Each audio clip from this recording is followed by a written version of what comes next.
네, 안녕하세요. 생활 속의 유익한 뉴스와 정보를 콕 집어서 세세하게 전달해드리는 뉴스 읽어준 남자 유익남 김두식입니다. 네, 오늘 첫 번째 뉴스 전해주시죠. 네, 광주 전남 방역당국이 사회적 거리 두기 단계를 발표했습니다. 다음 달 중순부터 국가적으로 단계적 일상 회복, 이른바 위드 코로나가 시행되는데요. 그 이전에 마지막으로 시행되는 거리 두기 시책이라 관심이 높았습니다. 기준이 다소 완화된 것으로 분석됩니다. 네, 자영업자들은 이번 기준에 대해서 많이 촉각을 곤두세우실 것 같아요. 구체적으로 어떤 내용입니까? 네, 우선 사적 모임 인원이 오늘부터 최대 10명까지 허용이 됩니다. 코로나19 백신 접종 완료자 포함해서 총 10명이고요. 미접종자는 4명까지만 가능합니다. 각종 행사도 49명까지 허용됩니다. 백신 접종 완료자를 추가하면 최대 99명까지인데요. 시위, 집회의 경우 예외 없이 49명까지만 허용됩니다. 결혼식은 백신 미접종자 49명을 포함해서 최대 250명까지 참석 가능하며 실내외 체육시설은 오늘부터 샤워장 운영이 가능합니다. 네, 또 식당이나 카페, 종교 행사나 스포츠 경기도 많은 분들이 궁금해 하시거든요. 자세히 전해주시죠. 네, 식당, 카페 등의 영업시간은 자정까지로 연장이 됐고요. 자정부터 다음 날 새벽 5시까지의 영업 제한은 계속 유지됩니다. 야구, 축구, 배구 등의 경기는 실내 좌석수의 20%, 야외일 경우 30%까지 허용되고요. 종교시설은 접종 완료자 포함 30%까지 참석 가능하지만 시설 내 소모임, 식사, 숙박 금지 조치는 유지됩니다. 네, 유흥시설 같은 경우에는 어떻습니까? 네, 유흥, 단란, 감성주점, 그리고 헌팅포차, 콜라텍, 홀덤펍 등 유흥시설 6종과 노래 연습장은 10시까지, 밤 10시까지 영업을 할 수가 있습니다. 당초 광주시는 지역 상권 활성화 차원에서 유흥시설들도 자정까지 지침을 완화하기로 했었는데요.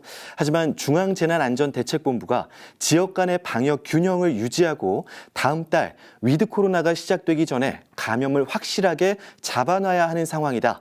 때문에 유흥시설의 영업시간 연장은 부적절하다라는 의견을 전해오자 그러자 광주시는 긴급하게 단계 수위를 재조정하고 시민들에게 혼란이 없기를 당부하기도 했습니다.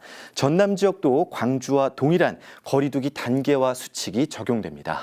네, 위드 코로나로 가기 전 마지막 방역 시책입니다. 방역 수칙을 철저하게 지키면서 위드 코로나 시대를 시작했으면 좋겠습니다. 다음 뉴스 전해주시죠.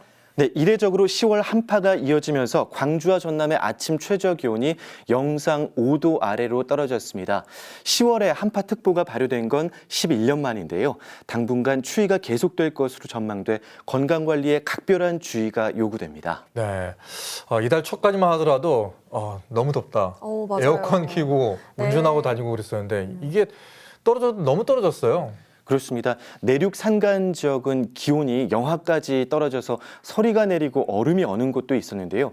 특히 무등산 권역에는 고드름이 관측되기도 했었습니다. 네, 제가 또 아침에는 난료, 그 날씨 요정으로 활용을 하고 있잖아요. 난료. 그래서 그 원인을 조금 설명을 해드리자면 네. 그동안 추위를 막고 있었던 아열대 고기압이 축소가 됐고요. 또 차가운 대륙 고기압이 확장하면서 한파가 찾아오게 된 겁니다. 맞죠? 역시 우리 오메 여신 그리고 우리 기상 여신 난료 이다솔 MC 정확합니다. 이다솔 MC가 말한 대로 늦더위를 발생시킨 아열대 고기압이 추위를 막아주고 있었는데요. 지난주 초에 발생한 제18호 태풍 곤파스의 영향으로 이 아열대 고기압이 급격히 수축했고요. 그때 북극에서 우리나라로 영하 25도 이하의 한기가 내려오면서 추위가 찾아왔다고 기상청은 설명했습니다. 기상청 관계자는 당분간 한파가 이어질 것으로 예상되는 만큼 호흡기 질환, 면역력 저하 등 건강관리에 각별히 주의하고 또 농작물 냉해 피해가 발생할 수 있기에 철저한 보온 조치가 필요하다고 강조했습니다. 네, 자 마지막 뉴스 들어볼까요? 네, 정부가 인구 감소로 소멸 위기에 처한 이 기초지방자치단체들을 집중 지원하고 또 지정했습니다. 행정안전부는 오늘 시군구 89곳을 인구 감소 지역으로 지정했는데요. 전남 지역 16곳이 포함됐습니다. 네, 전남이 총 22개의 시군으로 이루어져 있는데요. 전남 대부분 지역이 소멸 위기라고 해도 과언이 아니겠네요. 그렇습니다. 전남 지역에서 강진, 고흥, 곡성, 구례, 담양, 보성, 신안, 영광, 영광, 영암, 완도, 장성, 장흥, 진도, 한평, 해남, 화순 등 총 16곳입니다. 우리 이달 서울 MC 말씀대로 거의 대부분 지역이 포함됐다고 해도 무방한데요.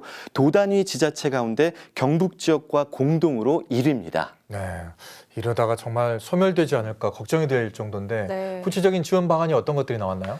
네, 우선 이번 인구 감소 지역 지정은 지방 소멸 위기에 대한 정부의 구체적인 지원 체계를 명확히 했다는 점이 주목받고 있는데요.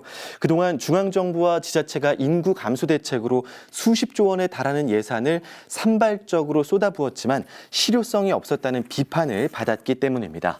이에 정부는 앞으로 지자체들이 인구 증가를 위한 맞춤형 계획을 세우면 내년부터 신설되는 지방 소멸 대응 기금 매년 1조 원씩 10년 총 10조 원으로 그 지자체들의 자구 노력을 도울 계획이고요.